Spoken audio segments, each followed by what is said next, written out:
Test 2. This is the IELTS listening test. You will hear a number of different recordings and you will have to answer questions on what you hear. There will be time for you to read the instructions and questions and you will have a chance to check your work. All the recordings will be played once only. The test is in 4 parts. At the end of the test, you will be given 10 minutes to transfer your answers to the answer sheet. Now turn to Part 1.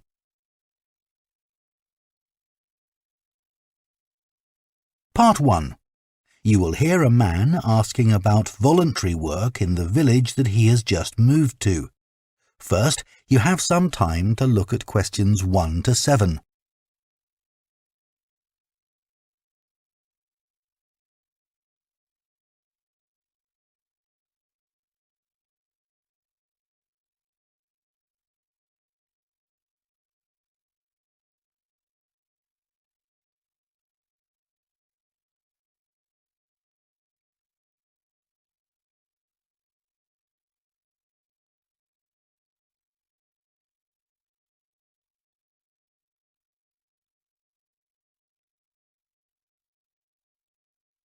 Now listen carefully and answer questions 1 to 7. Hello, Jane Fairbanks speaking. Oh, good morning. My name's Frank Pritchard. I've just retired and moved to Southoe.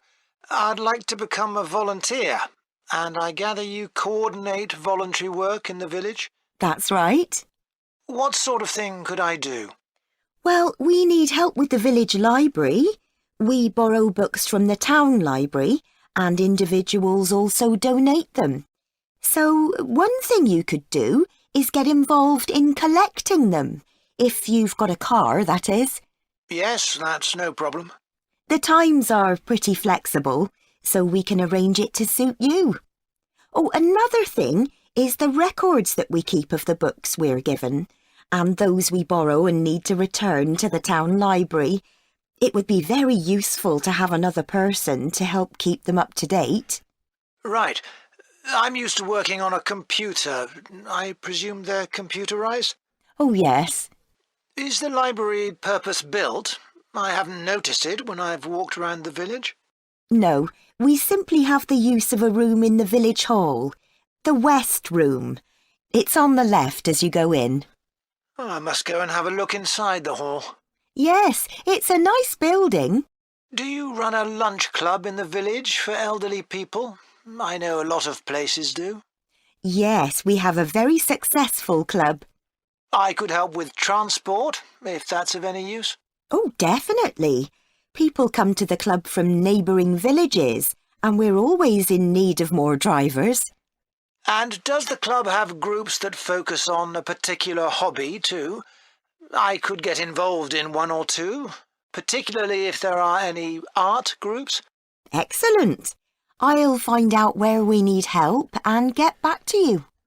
Fine. What about help for individual residents? Do you arrange that at all? Yes, we do it as a one-off. Oh, in fact, there's Mrs. Carroll. She needs a lift to the hospital next week, and we're struggling to find someone. When's her appointment? On Tuesday. It would take the whole morning. I could do that? Oh, that would be great. Thank you. And also next week, we're arranging to have some work done to Mr. Salisbury's house before he moves, as he isn't healthy enough to do it himself. We've got some people to decorate his kitchen, but if you could do some weeding in his garden, that would be wonderful. OK, I'd enjoy that. And presumably the day and time are flexible? Oh, yes. Just say when would suit you best, and we'll let Mr. Salisbury know. Good. Before you hear the rest of the conversation, you have some time to look at questions 8 to 10.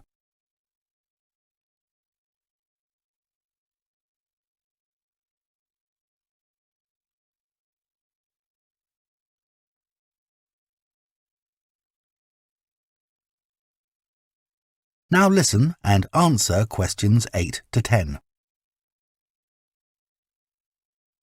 The volunteers group also organises monthly social events, which is a great way to meet other people, of course.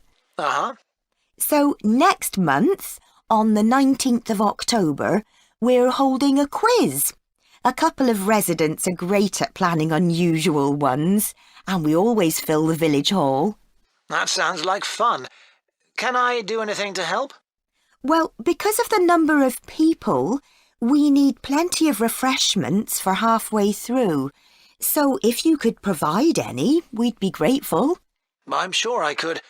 I'll think about what to make and let you know. Thank you. Then on November the 18th, we're holding a dance, also in the village hall. We've booked a band that specialises in music of the 1930s. They've been before, and we've had a lot of requests to bring them back. I'm not really a dancer, but I'd like to do something to help. Well, we sell tickets in advance, and having an extra person to check them at the door as people arrive would be good. It can be quite a bottleneck if everyone arrives at once.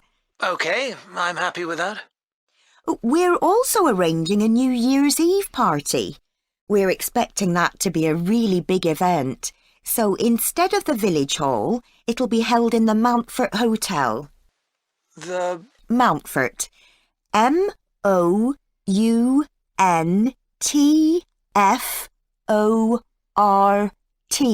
Hotel. It isn't in Southoe itself, but it's only a couple of miles away. The hotel will be providing dinner, and we've booked a band. The one thing we haven't got yet is a poster. That isn't something you could do by any chance, is it? Well, actually, yes. Before I retired, I was a graphic designer, so that's right up my street. Oh, perfect. I'll give you the details, and then perhaps you could send me a draft? Of course. That is the end of Part 1. You now have half a minute to check your answers to Part 1.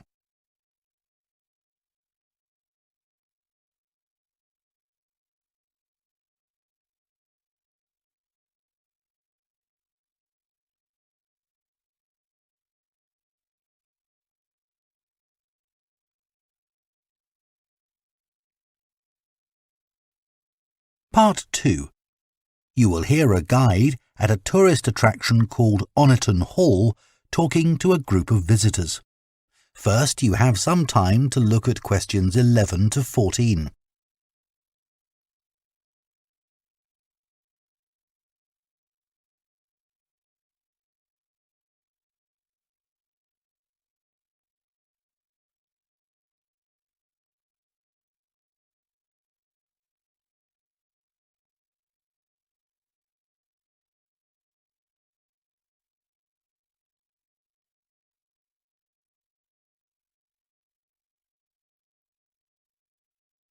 Now listen carefully and answer questions 11 to 14. Good morning and welcome to Oniton Hall, one of the largest estates in the area. My name's Nick and I'm one of the guides. I'll give you a brief introduction to the estate while you're sitting down, and then we'll walk round. The estate consists of the house, gardens, parkland and farm, and it dates back to the 14th century. The original house was replaced in the late 17th century, and of course it has had a large number of owners. Almost all of them have left their mark, generally by adding new rooms, like the ballroom and conservatory, or by demolishing others. The farm looks much as it's always done, although the current owner has done a great deal of work to the flower beds. In the 17th century, the estate was owned by a very wealthy man called Sir Edward Downes. His intention was to escape from the world of politics after years as an active politician, and to build a new house worthy of his big collection of books, paintings and sculptures. He broke off contact with his former political allies and hosted meetings of creative and literary people, like painters and poets. Unusually for his time, he didn't care whether his guests were rich or poor, as long as they had talent. Big houses like Oniton had dozens of servants until the 1920s or 30s, and we've tried to show what their working lives were like. Photographs, of course, don't give much of an idea, so instead, as you go round the house, you'll see volunteers dressed up as 19th century servants going about their work. They'll explain what they're doing and tell you their recipes or what tools they're using. We've just introduced this feature to replace the audio guide we used to have available. I see there are a number of children here with you today. Well, we have several activities specially for children, like dressing up in the sorts of clothes that children wore in the past. And as it's a fine day, some of you will probably want to play in the adventure playground. Our latest addition is child-sized tractors that you can drive around the grounds. Before you hear the rest of the talk, you have some time to look at questions 15 to 20.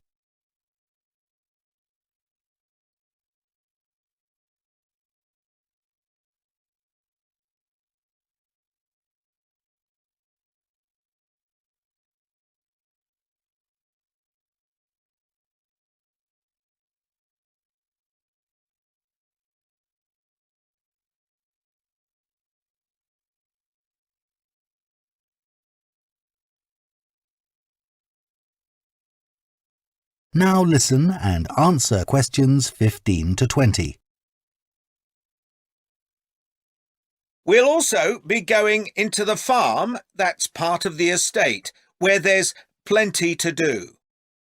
Most of the buildings date from the 18th century, so you can really step back into an agricultural past. Until recently, the dairy was where milk from the cows was turned into cheese. It's now the place to go for lunch, or afternoon tea, or just a cup of coffee and a slice of homemade cake. The big stone building that dominates the farm is the large barn, and in here is our collection of agricultural tools. These were used in the past to plough the earth, sow seeds, make gates, and much more. There's a small barn, also made of stone, where you can groom the donkeys and horses to keep their coats clean. They really seem to enjoy having it done, and children love grooming them. The horses no longer live in the stables, which instead is the place to go to buy gifts, books, our own jams and pickles, and clothes and blankets made of wool from our sheep. Outside the shed, which is the only brick building, you can climb into a horse-drawn carriage for a lovely, relaxing tour of the park and farm. The carriages are well over 100 years old. And finally, the parkland, which was laid out in the 18th century with a lake and trees that are now well established. You'll see types of cattle and sheep that are hardly ever found on farms these days. We're helping to preserve them, to stop their numbers falling further. OK, well, if you'd like to come with me, we will start. That is the end of Part 2. You now have half a minute to check your answers to Part 2.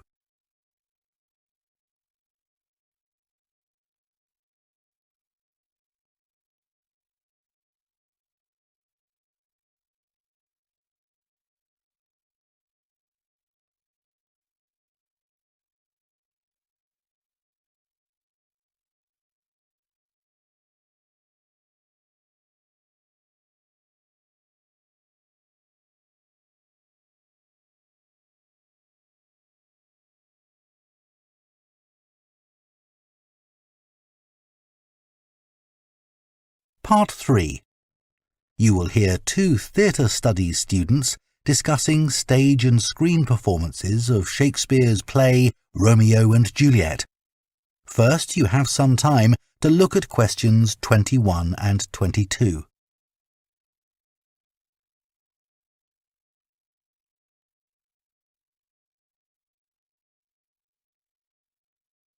Now listen carefully and answer questions 21 and 22. Did you make notes while you were watching the performances of Romeo and Juliet, Gemma? Yes, I did. I found it quite hard, though. I kept getting too involved in the play. Me too. I ended up not taking notes. I wrote down my impressions when I got home. Do you mind if I check a few things with you, in case I've missed anything? And I've also got some questions about our assignment. No, it's good to talk things through. I may have missed things too. OK, great. So, first of all, I'm not sure how much information we should include in our reviews. Right. Well, I don't think we need to describe what happens, especially as Romeo and Juliet is one of Shakespeare's most well-known plays. Yeah, everyone knows the story. In an essay, we'd focus on the poetry and Shakespeare's use of imagery, etc. But that isn't really relevant in a review. We're supposed to focus on how effective this particular production is. We should say what made it a success or a failure. And part of that means talking about the emotional impact the performance had on us.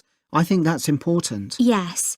And we should definitely mention how well the director handled important bits of the play, like when Romeo climbs onto Juliet's balcony. And the fight between Mercutio and Tybalt. Yes. It would also be interesting to mention the theatre space and how the director used it, but I don't think we'll have space in 800 words. No, OK. That all sounds quite straightforward. Before you hear the rest of the discussion, you have some time to look at questions 23 to 30.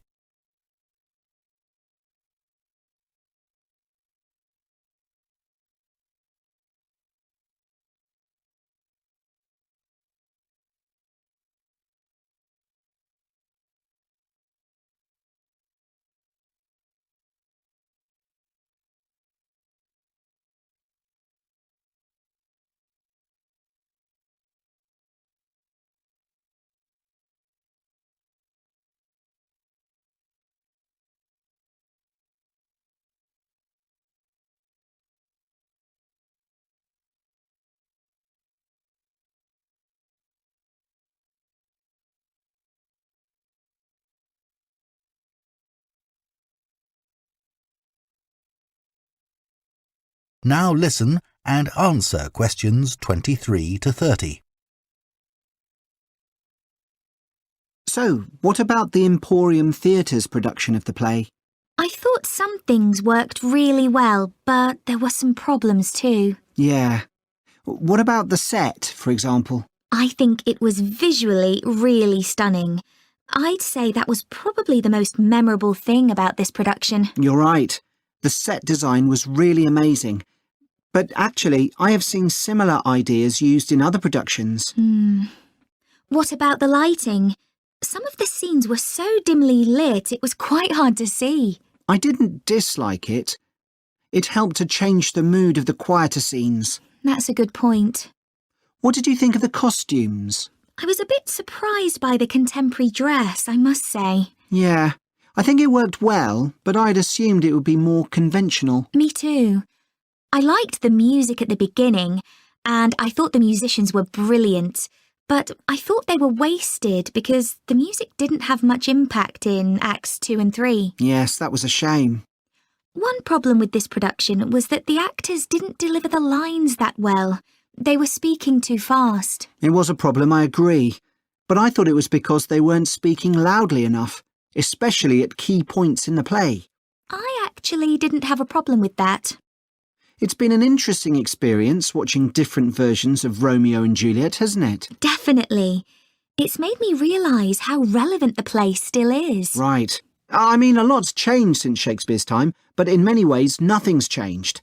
There are always disagreements and tension between teenagers and their parents. Yes, that's something all young people can relate to, more than the violence and the extreme emotions in the play. How did you find watching it in translation? Really interesting. I expected to find it more challenging, but I could follow the story pretty well. I stopped worrying about not being able to understand all the words and focused on the actors' expressions. The ending was pretty powerful. Yes, that somehow intensified the emotion for me. Did you know Shakespeare's been translated into more languages than any other writer? What's the reason for his international appeal, do you think? I was reading that it's because his plays are about basic themes that people everywhere are familiar with. Yeah, and they can also be understood on different levels. The characters have such depth. Right, which allows directors to experiment and find new angles. That's really important because... That is the end of Part 3. You now have half a minute to check your answers to Part 3.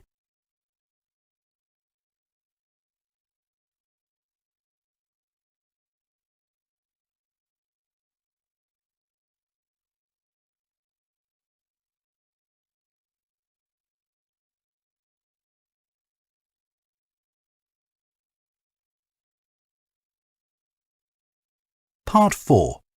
You will hear a lecturer on a languages course talking about the impact of digital technology on Icelandic, the native language of Iceland. First, you have some time to look at questions 31 to 40.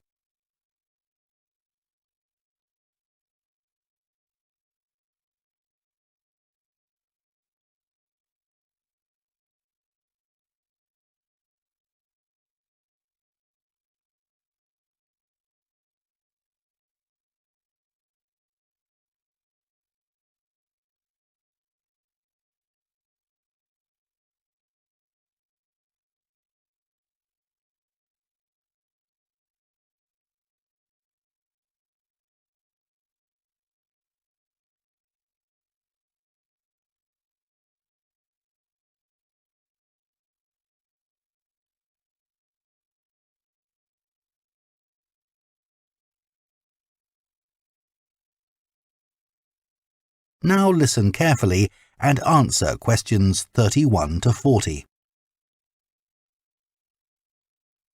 Right, everyone, let's make a start. Over the past few sessions, we've been considering the reasons why some world languages are in decline. And today I'm going to introduce another factor that affects languages and the speakers of those languages, and that's technology, and in particular, digital technology. In order to illustrate its effect, I'm going to focus on the Icelandic language, which is spoken by around 321,000 people, most of whom live in Iceland, an island in the North Atlantic Ocean. The problem for this language is not the number of speakers, even though this number is small, nor is it about losing words to other languages, such as English. In fact, the vocabulary of Icelandic is continually increasing, because when speakers need a new word for something, they tend to create one, rather than borrowing from another language. All this makes Icelandic quite a special language. It's changed very little in the past millennium, yet it can handle 21st century concepts related to the use of computers and digital technology. Take, for example, the word for web browser. This is vafri in Icelandic, which comes from the verb to wander. I can't think of a more appropriate term because that's exactly what you do mentally when you browse the internet. Then there's an Icelandic word for podcast, which is too hard to pronounce, and so on. Icelandic, then, is alive and growing, but, and it's a big but, young Icelanders spend a great deal of time in the digital world, and this world is predominantly English. Think about smartphones. They didn't even exist until comparatively recently, but today young people use them all the time to read books, watch TV or films, play games, listen to music and so on. Obviously, this is a good thing in many respects because it promotes their bilingual skills. But the extent of the influence of English in the virtual world is staggering, and it's all happening really fast. For their parents and grandparents, the change is less concerning because they already have their native speaker skills in Icelandic. But for young speakers, well, the outcome is a little troubling. For example, teachers have found that playground conversations in Icelandic secondary schools can be conducted entirely in English, while teachers of much younger children have reported situations where their classes find it easier to say what is in a picture using English rather than Icelandic. The very real and worrying consequence of all this is that the young generation in Iceland is at risk of losing its mother tongue.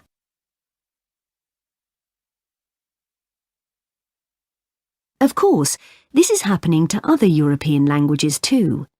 But while internet companies might be willing to offer, say, French options in their systems, it's much harder for them to justify the expense of doing the same for a language that has a population the size of a French town, such as Nice. The other drawback of Icelandic is the grammar, which is significantly more complex than in most languages. At the moment, the tech giants are simply not interested in tackling this. So, what is the Icelandic government doing about this? Well, large sums of money are being allocated to a language technology fund that it is hoped will lead to the development of Icelandic-sourced apps and other social media and digital systems. But clearly this is going to be an uphill struggle. On the positive side, they know that Icelandic is still the official language of education and government. It has survived for well over 1,000 years, and the experts predict that its future in this nation-state is sound and will continue to be so. However, there's no doubt that it's becoming an inevitable second choice in young people's lives. This raises important questions. When you consider how much of the past is tied up in a language, will young Icelanders lose their sense of their own identity? Another issue that concerns the government of Iceland is this. If children are learning 2 languages through different routes, neither of which they are fully fluent in, will they be able to express themselves properly? That is the end of Part 4. You now have 1 minute to check your answers to Part 4.